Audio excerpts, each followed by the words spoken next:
So hello guys, চলে এসেছে আমরা নতুন একটা ভিডিও নিয়ে। তো আজকের ভিডিওতে আমরা যে বিষয়টাকে নিয়ে জানবো সেটা হচ্ছে হোয়াট ইজ কার্পেডিয়াম। এই টার্মটা তোমরা অনেক জায়গায় শুনে থাকবে। তাহলে চলো আজকের ভিডিও দেখে নিই যে কাকে বলে কার্পেডিয়াম।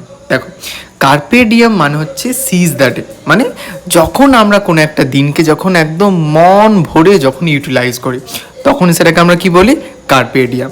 তো কার্পেডিয়াম হচ্ছে একটি ল্যাটিন ফ্রেজ, যার মানে কি দেখতে পাচ্ছ, সিজ দ্য ডে, বা আমরা বলতে পারি grab the day. Okay, commonly used in literature, এবং যেটা আমাদের লিটারেচারে ব্যবহার করা হয় to arts readers to enjoy life pleasures in the present moment. অর্থাৎ বর্তমানে প্রেজেন্ট মুমেন্টে লাইফের যে প্লেজার্স সেইগুলোকে এনজয় করতে অ্যাকচুয়ালি বলা হয় কার্পেডিয়াম টার্মটার মধ্য দিয়ে।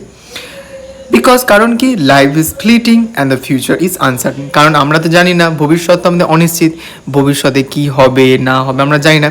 তাই বর্তমানটা আমাদের হাতে আছে। চলো তাহলে বর্তমানটা কি যতটা পরিশ্রম করা যায়, যত মন ভরে কাজ করা যায় করে নিতে হবে আমাদেরকে। Originating from the Roman poet Horace. এবার এই কার্পেডিয়াম টার্মটা কার কাছ থেকে আসে? আমাদের হোরেসের কাছ থেকে। It encourages taking action, pursuing joy and not trusting in the future. এবং এটা এনকারেজ করে অ্যাকশানগুলোকে আমাদেরকে এনকারেজ করে, এবং আনন্দকে খুঁজতে আমাদেরকে সহায়তা করে, এবং তারপরে not trusting in the future, অর্থাৎ ভবিষ্যতের উপর আমাদেরকে ট্রাস্ট করতে শেখায় না। অর্থাৎ যেহেতু দেখো, অতীতটাকে আমরা চেঞ্জ করতে পারবো না, তাহলে কি চেঞ্জ করতে পারবো? বর্তমানটাকে চেঞ্জ করতে পারবে। তাহলে চলো বর্তমানটাকে আমরা সিজ করি বা গ্রাব করি। সেই ব্যাপারটা এখানে কার্পেডিয়াম টার্মটার মধ্য দিয়ে বোঝানো হচ্ছে। ঠিক আছে।